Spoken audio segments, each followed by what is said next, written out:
Stand at the base of the Washington Monument. Look up. 555 feet of white marble rising into the sky, the tallest structure in the nation's capital, visible from everywhere in the city. Clean lines, perfect symmetry. A monument to the father of the country, the man who led the revolution, who refused to be king, who set the example for every president who followed. Now look closer. About a third of the way up, you'll see a line. A color change in the marble, subtle, but once you notice it, you can't unsee it. The bottom stone is darker, the top is lighter. That line marks where construction stopped for 23 years, where the Civil War interrupted the building, where America had to decide what it actually believed about freedom before it could finish honoring the man who claimed to embody it. This is the story of the monument that took 40 years to complete, of the enslaved people who cut its stone, of the founding father who owned more than 300 human beings, and of the truth that went unmentioned for 130 years until the Park Service finally added one small exhibit explaining what everyone had always known but never said. Some monuments tell the truth, this one buried it, until now. George Washington died on December 14, 1799 at Mount Vernon. He was 67 years old. The nation he'd helped create was only 23 years old. The outpouring of grief was immediate and genuine. Washington had been the indispensable man, the general who held the Revolutionary Army together, the president who established the office's dignity and limits, the symbol of national unity. Funeral orations called him first in war, first in peace, first in the hearts of his countrymen. Congress proposed building a monument in his honor. Plans were drawn, designs were submitted, but nothing happened. The young nation was broke, politically divided, and uncertain about whether monuments to individuals were compatible with Republican values. The monument idea languished for decades. What also went unmentioned in those early funeral orations was this. When George Washington died, he owned 123 enslaved people outright. Through his wife Martha's dower share from her first marriage, he controlled 153 more. 318 human beings, total, living and working at Mount Vernon. Washington's will freed the enslaved people he owned personally, but only after Martha died. The dower slaves, legally belonging to Martha's first husband's estate, would remain enslaved. And the freeing of Washington's slaves came with conditions. They had to continue working until Martha's death, they received no land or resources, and the young among them had to be bound out to learn trades. This wasn't unusual for the time. Most founding fathers owned enslaved people. Thomas Jefferson owned more than 600 over his lifetime. James Madison owned more than 100. Even those who opposed slavery in principle often practiced it in fact. But Washington was different. He was the symbol. His face would appear on currency. His name would mark the capital city. His image would represent American ideals to the world. And those ideals included the phrase, "All men are created equal," written by a man who owned enslaved people, in a declaration signed by many men who owned enslaved people, creating a nation whose economy in the South depended entirely on enslaved labor. This contradiction sat at the heart of early America. Everyone knew it existed. Some defended it, some opposed it, some tried to ignore it and hoped the problem would eventually solve itself. By the 1830s, the problem wasn't solving itself. Slavery was expanding, not declining. The cotton economy made it more profitable than ever. Political tensions between North and South were intensifying. And the generation that had known Washington personally was dying off. In 1832, a group of Washington's admirers formed the Washington National Monument Society. Their goal: finally build a proper memorial to the first president, not a small statue or a marker, but something that would command attention, something that would declare Washington's importance for all time. They chose an obelisk. Ancient, powerful, reaching toward the sky. The design came from architect Robert Mills, a massive stone shaft, 600 feet tall, surrounded at the base by a circular colonnade decorated with statues of revolutionary heroes and Washington himself. The location would be on the National Mall, directly south of the White House, in alignment with the Capitol. The monument would anchor the symbolic geometry of the capital city. Fundraising began. The society asked every American to donate $1. They solicited contributions from states, cities, and organizations. They promoted the monument as a patriotic duty, a way for the nation to honor its founding hero. The irony went unremarked. They were building a monument to liberty using money from a nation that held millions in bondage. They were honoring a man who'd freed his slaves while surrounded by a city where enslaved people were bought and sold openly. The monument would rise in a capital where slavery was legal until 1850 in its full form, and until 1862 entirely. But in 1848, when the cornerstone was finally laid, none of this seemed to trouble the speakers at the ceremony. They praised Washington, they praised the nation, they praised American ideals. They didn't mention that the marble for the monument would be cut in quarries worked by enslaved people. The Washington Monument needed stone, lots of it. The design called for marble white, strong, and symbolic of purity. The marble came from several quarries, some from Maryland, some from Massachusetts, but much of the early stone came from quarries in Virginia and North Carolina where enslaved people did the cutting. Quarry work was brutal. Workers used hand tools, chisels, hammers, wedges to split massive blocks from the bedrock. Each block weighed several tons. Cutting one block could take days of constant pounding. The work destroyed hands. The stone dust destroyed lungs. The physical strain destroyed backs and joints. And in southern quarries, this work was done by enslaved people who received no wages, no choice about whether to work, and no share in the monument they were helping to create. We know enslaved people worked in the quarries that supplied the monument. This isn't speculation or assumption. It's documented in quarry records, in the business ledgers of marble companies, in the census data showing enslaved populations at quarry sites. But for more than a century, this fact was left out of the monument story. The official narratives mentioned the architects, the engineers, the donors. They mentioned political debates about the design. They mentioned the construction delays. They didn't mention the quarries. They didn't mention who actually cut the stone. This erasure was deliberate. After the Civil War, when the monument was finally completed, the nation wanted reconciliation. Mentioning slavery felt divisive. Mentioning that enslaved people had built a monument to freedom felt like a contradiction that undermined the monument's symbolic purpose. So the truth was simply omitted. Not denied, that would invite argument, just left out, allowed to fade from public memory, buried under layers of patriotic celebration. The enslaved quarry workers had no names in the official record. They appear only as numbers in business ledgers, 12 hands or 8 workers assigned to cutting marble. Their individual identities, their families, their thoughts about the monument they were building, all lost. We can make some educated guesses about their experience based on what we know about quarry work and slavery in the 1840s and 1850s. The workday started at dawn and ended at dusk, longer in summer, shorter in winter, but always tied to available daylight. Enslaved workers received minimal food, enough to keep them working, not enough for comfort or health. The tools were simple: iron chisels, heavy hammers, wooden wedges that were hammered into cracks and then soaked with water to expand and split the stone. The technique required skill. Hit the wrong spot and the block could shatter, wasting days of work. The dust was constant. Every hammer strike sent up clouds of fine marble particles. The workers breathed it all day, every day. Many probably developed silicosis, a lung disease caused by inhaling stone dust. It would have killed them slowly, making breathing progressively harder over years. Injuries were common: slips on wet stone, blocks shifting during cutting, tools that glanced off stone and struck flesh instead. An enslaved worker who was injured badly enough to be unable to work was an economic loss to the owner, but not important enough to receive serious medical care. Some of these workers might have been skilled stonecutters, trained from childhood in techniques passed down from fathers or from other enslaved craftsmen.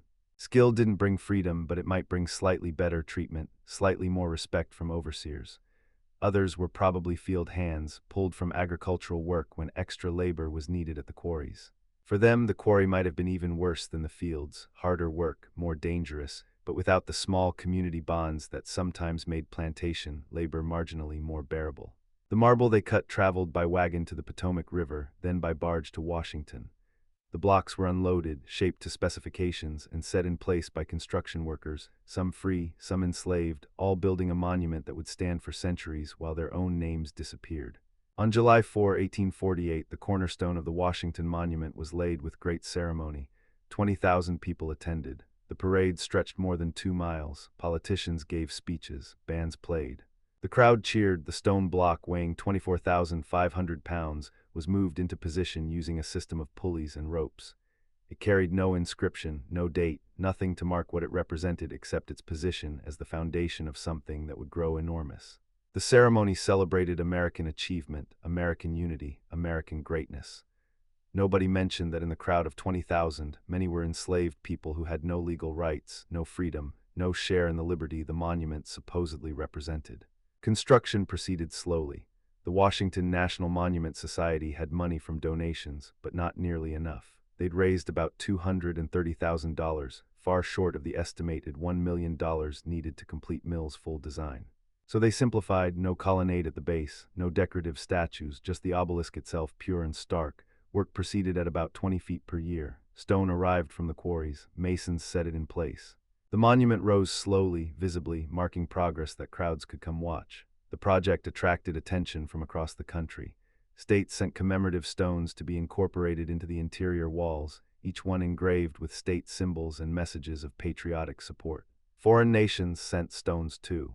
The monument's interior became a kind of museum of goodwill messages, each stone representing a different contributor to American democracy. But behind the symbolic gestures, practical problems mounted. The foundation wasn't strong enough. The original engineers had miscalculated. As the monument grew taller and heavier, the foundation began to sink unevenly. The structure was tilting slightly, not enough to be immediately dangerous, but enough to worry the builders. Fundraising slowed. The initial patriotic enthusiasm faded. People stopped sending their dollars. The society struggled to pay workers and purchase stone. Then came a political crisis that would stop construction entirely for more than 2 decades. In 1854, the Pope sent a commemorative stone from the Temple of Concord in Rome. It was a gesture of goodwill, meant to honor Washington and show Catholic support for American ideals.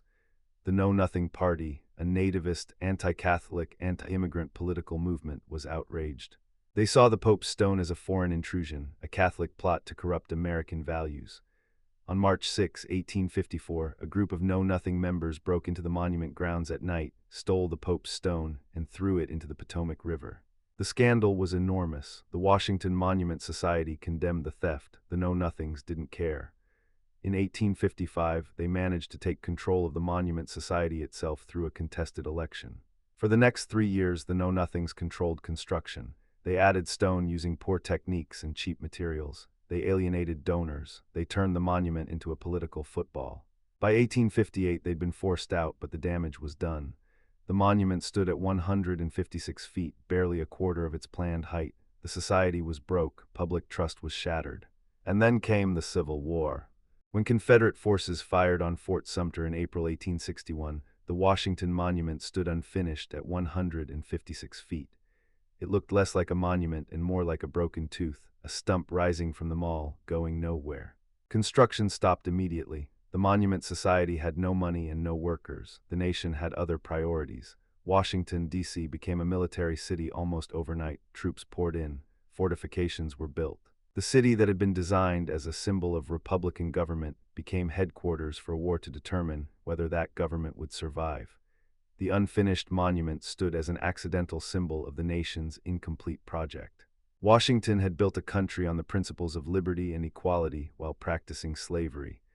Now his monument stood half-built while the country fought over whether those principles meant anything.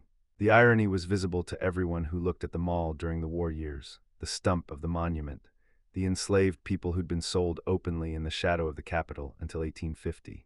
The contradiction between American ideals and American reality. For 23 years, the monument didn't grow. Rain and weather wore at the exposed stone. The foundation continued to settle unevenly. The structure slowly deteriorated. Some people suggested tearing it down and starting over. Others suggested abandoning it entirely, let it stand as a ruin, a reminder of the republic that had failed.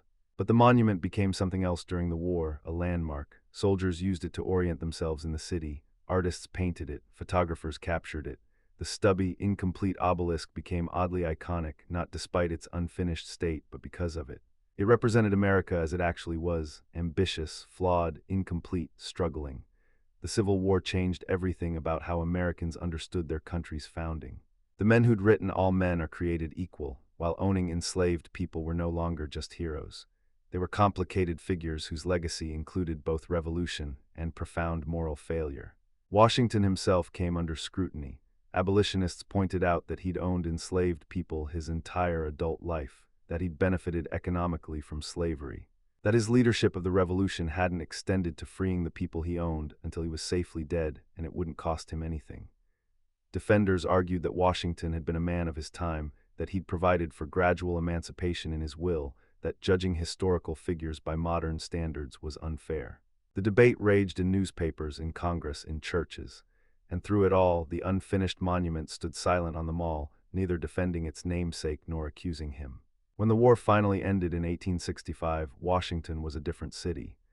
Slavery was abolished, first in the district in 1862, then nationwide with the 13th Amendment in 1865. The Capitol had been used as a hospital during the war, its halls filled with wounded soldiers. The mall had been trampled by military drills and torn up for fortifications. The monument stood exactly as it had in 1861, nothing added, nothing changed, a frozen moment from a world that no longer existed. After the war, the question became, should the monument be completed at all? Arguments against were substantial. The Monument Society was still broke, the foundation was still weak, the structure had been built with shoddy work during the know-nothing years. And the symbolic meaning had changed. Was it really appropriate to build a monument to a slaveholder so soon after a war fought over slavery? Arguments in favor were equally strong. Abandoning the monument would be an admission of failure. It would leave a permanent scar on the mall, and Washington, whatever his flaws, had been essential to creating the nation. His leadership during the Revolution and his restraint as president deserved recognition. The debate continued for years. The monument sat, incomplete and deteriorating.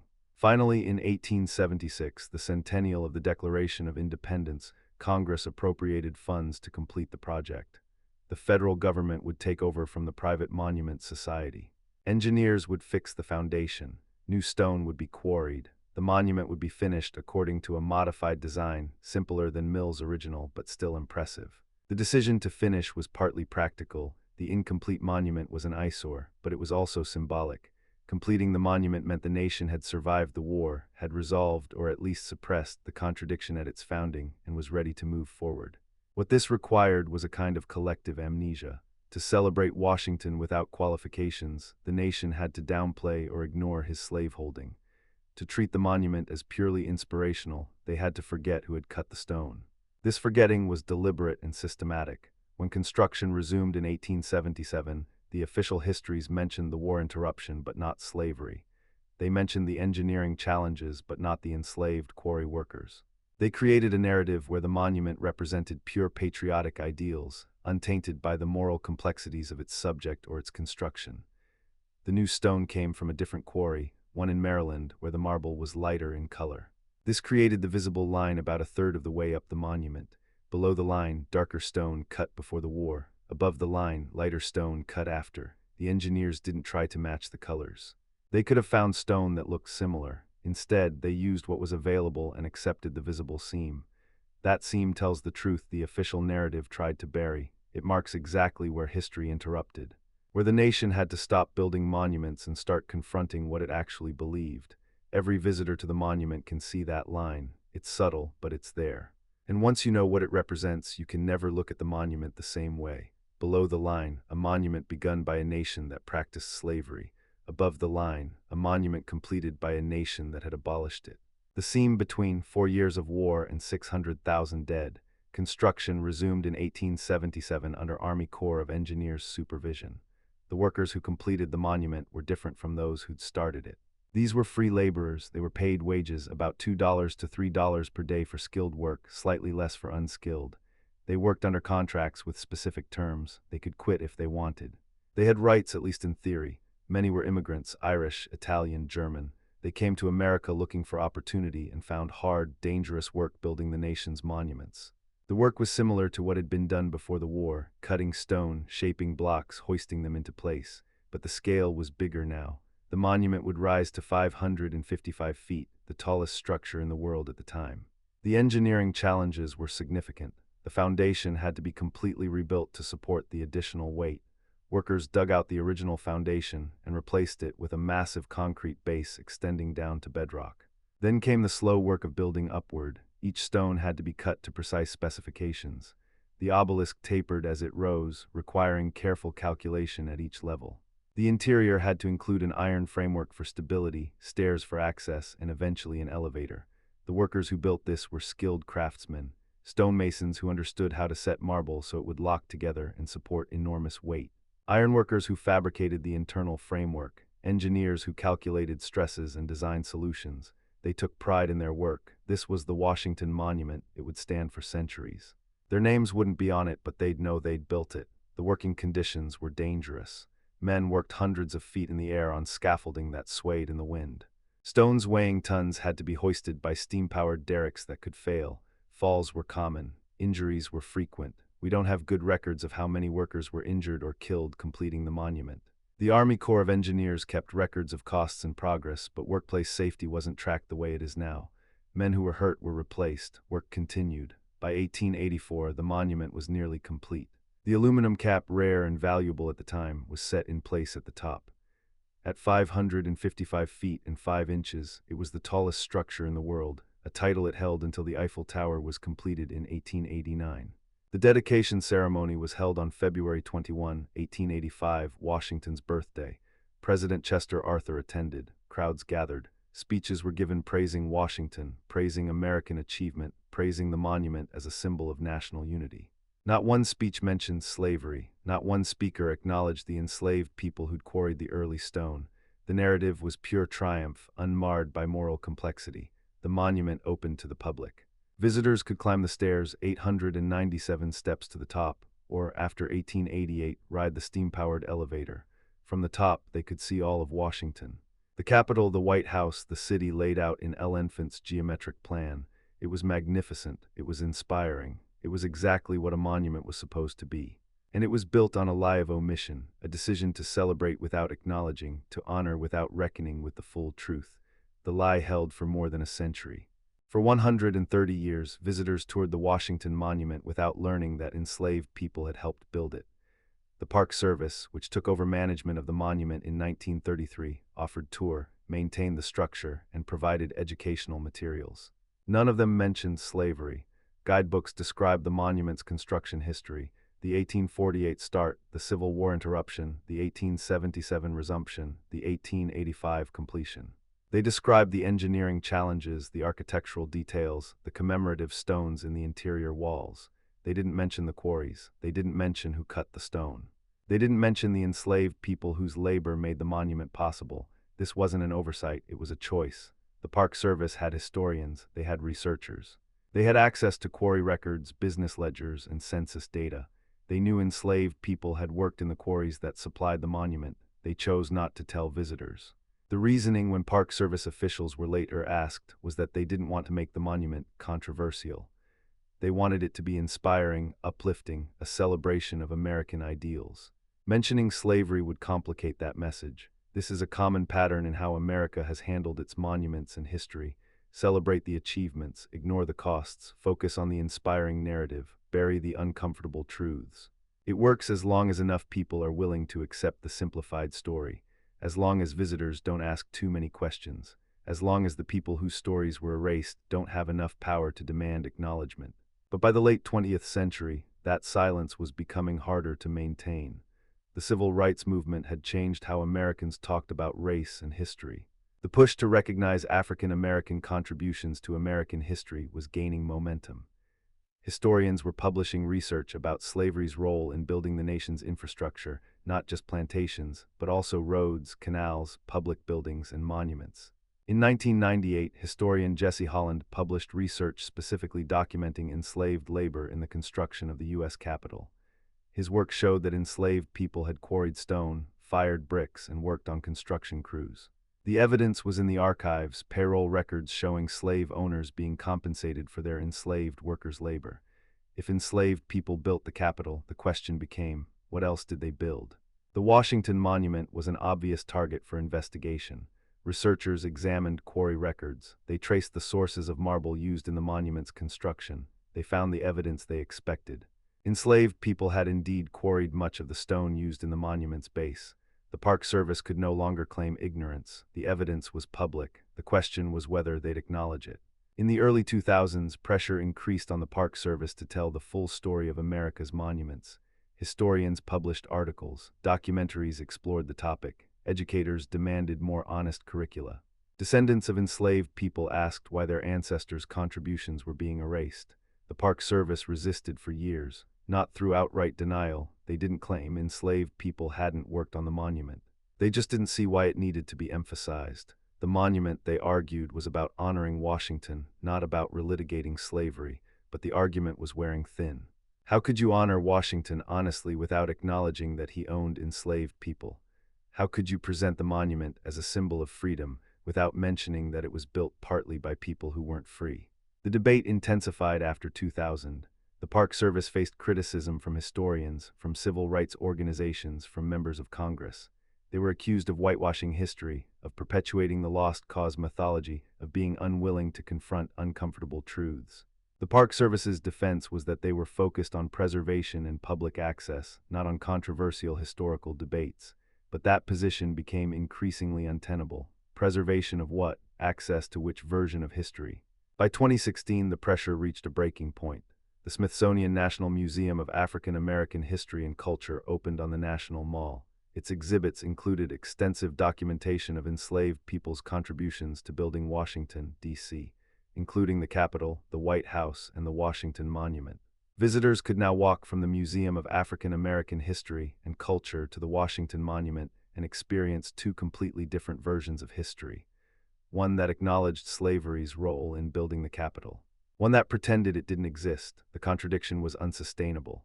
Finally, in 2019, 170 years after the monument's cornerstone was laid, the Park Service agreed to install an exhibit acknowledging that enslaved people had quarried stone used in the monument's construction. The exhibit was modest, a single placard in the monument's lobby, about 200 words explaining that some of the marble came from quarries where enslaved people worked. It didn't name any of the enslaved workers, their names are lost. It didn't describe their working conditions in detail. It didn't explore the contradiction of building a monument to freedom with enslaved labor, but it acknowledged the truth. Finally, the exhibit's installation sparked immediate backlash. Some visitors complained that it was inappropriate, divisive, unnecessary. They argued that the monument should be about honoring Washington, not about focusing on negative aspects of history. Others argued the exhibit didn't go far enough, that a small placard was insufficient acknowledgement for people who'd labored without choice, without compensation, without recognition. The debate revealed how contested American historical memory remains, how difficult it is to tell complicated truths about beloved symbols, how much resistance exists to acknowledging that American achievements often rested on exploitation. While the debate over the monument continued, another conversation was happening at Mount Vernon, Washington's estate. Mount Vernon has been a museum since the mid-1800s, owned and operated by the Mount Vernon Ladies Association. For most of that time, the tour focused on Washington's life, his presidency, his military career. The enslaved people who actually made the plantation function were barely mentioned. The mansion was presented as Washington's home. The gardens were described as his design. The prosperity of the estate was attributed to his management skills. This started changing in the 1980s and 1990s. Historians pushed for more honest interpretation. Archaeological work uncovered slave quarters and work sites. Descendants of people enslaved at Mount Vernon became involved in telling their ancestors' stories. In 2016, Mount Vernon opened the Lives Bound Together exhibit, which directly addressed Washington's slaveholding. The exhibit showed slave quarters, described working conditions, and named many of the enslaved people who'd lived and worked at the estate. It was remarkably honest. It didn't excuse or minimize Washington's role as a slaveholder. It acknowledged that he bought and sold people, that he pursued fugitives who escaped, that he benefited economically from their labor throughout his life. The exhibit also explored the contradiction at the heart of Washington's legacy. He led a revolution for liberty while denying liberty to people he owned. He established a government based on equality while treating human beings as property. He freed his slaves in his will, but only after he was dead, and it cost him nothing. How do we reconcile these contradictions? Some argue we can't and shouldn't try. That Washington was a product of his time, that slavery was normal for wealthy Virginians in the 18th century, that judging him by modern standards is unfair. Others argue that's exactly wrong. That Washington had the power and the moral authority to take a stand against slavery and chose not to. That other founding fathers, like Benjamin Franklin and Alexander Hamilton, opposed slavery publicly and worked toward abolition. That Washington knew slavery was wrong but prioritized his own economic interests over moral principle. Still others try to find middle ground, acknowledging Washington's achievements while also acknowledging his moral failures.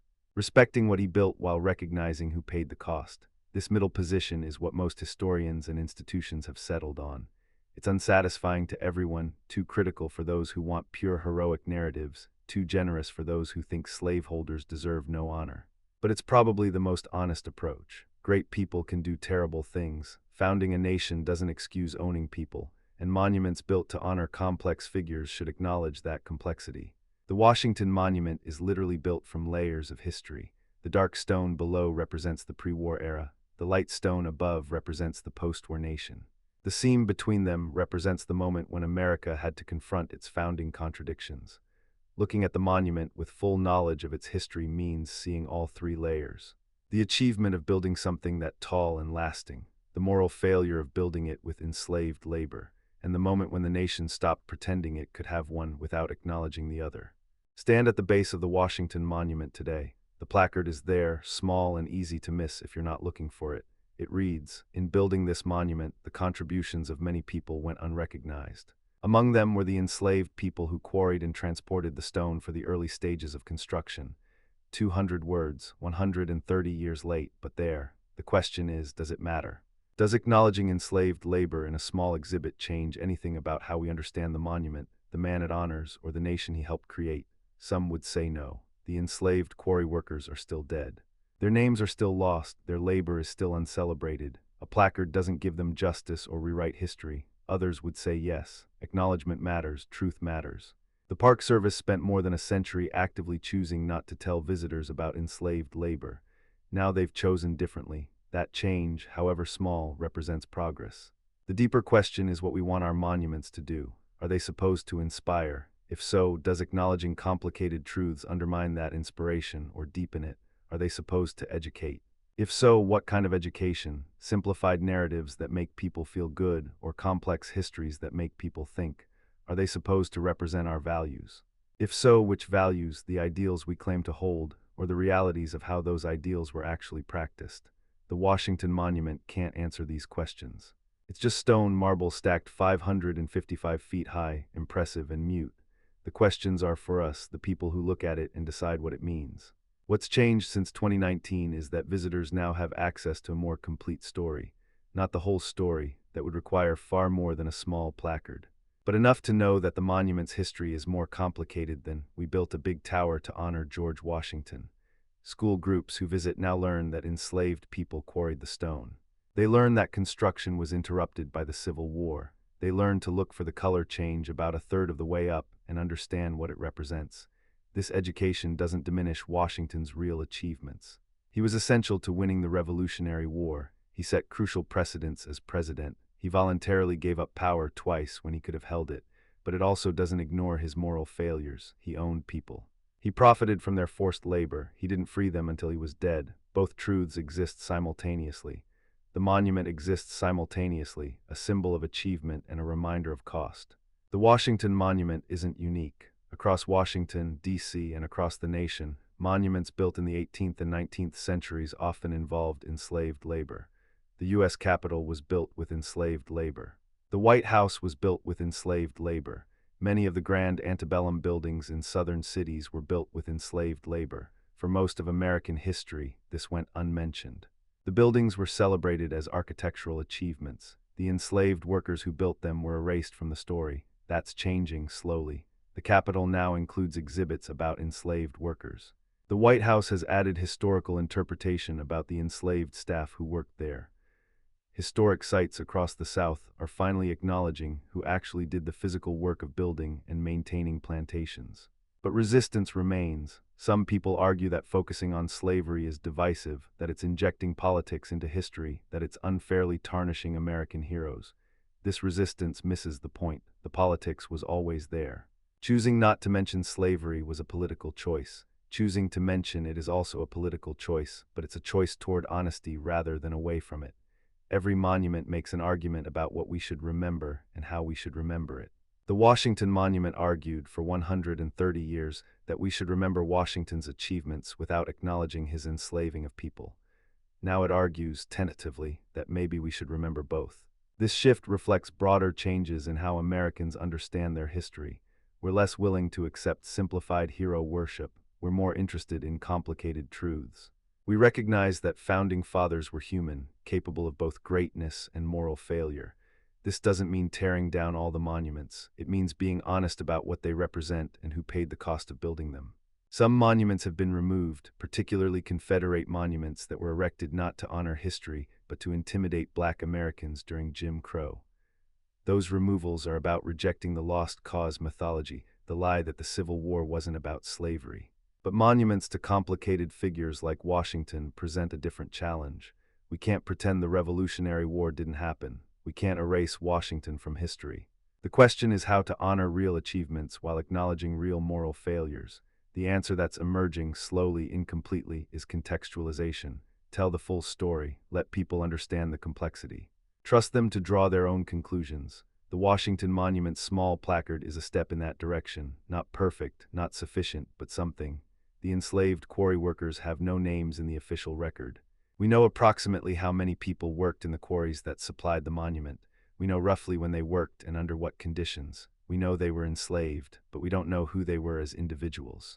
We don't know their names, their ages, their families, their thoughts. They exist in the historical record only as numbers, hands assigned to quarry work. This erasure was typical. Enslaved people were property, not persons under the law. They weren't important enough to record as individuals. Their lives were documented only in business ledgers, purchased, sold, assigned to tasks, sometimes valued when estates were settled. Recovering their stories now, nearly 2 centuries later, is difficult. Some historians have pieced together fragments, using census data, quarry records, and archaeological evidence to learn something about the communities where these workers lived. But mostly they're lost, their individual identities can't be recovered. The best we can do is acknowledge that they existed, that they labored, that they helped build a monument they were never meant to be part of. The 2019 exhibit makes this acknowledgement. It's insufficient. How could it be sufficient when the people themselves are unrecoverable? But it's better than silence. Some descendants of enslaved people have pushed for more. They want names when names are available. They want detailed documentation of working conditions. They want the story told prominently, not buried in a small exhibit most visitors won't notice. The Park Service has resisted going further. They argue that the monument is about Washington, that too much focus on slavery would distract from that purpose. But this argument assumes that Washington's story and the enslaved workers' story are separate. They're not. You can't tell the story of Washington without telling the story of the people he enslaved. You can't tell the story of his monument without telling the story of who built it. The monument itself, that 555-foot obelisk, is a collaboration. Washington provided the reason for building it. The architects provided the design. The donors provided the money. The workers provided the labor. All of those contributions matter. Erasing any of them creates an incomplete, dishonest narrative. The stone those enslaved workers cut is still there at the monument's base. Every visitor who enters walks past it. It's holding up the entire structure, literally supporting every stone laid above it. That's a metaphor that writes itself, the foundation of American achievement resting on enslaved labor, but it's also literal. The monument exists because those workers existed. Their labor made it possible. Acknowledging that isn't divisive, it's truthful. And if truth is divisive, the problem isn't the truth. The Washington Monument will stand for centuries more. The stone is solid. The engineering is sound. Barring catastrophe, it'll outlast all of us. The question is what it means, and that's up to us. Monuments don't have fixed meanings. They mean what each generation decides they mean. The Washington Monument meant something different in 1885 than it means now. It'll mean something different in 2125. Right now, in 2025, we're in a moment of reckoning with American monuments and American history.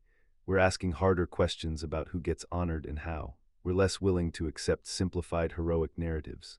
We're more aware that monuments often erase as much as they commemorate. The Washington Monument is a test case.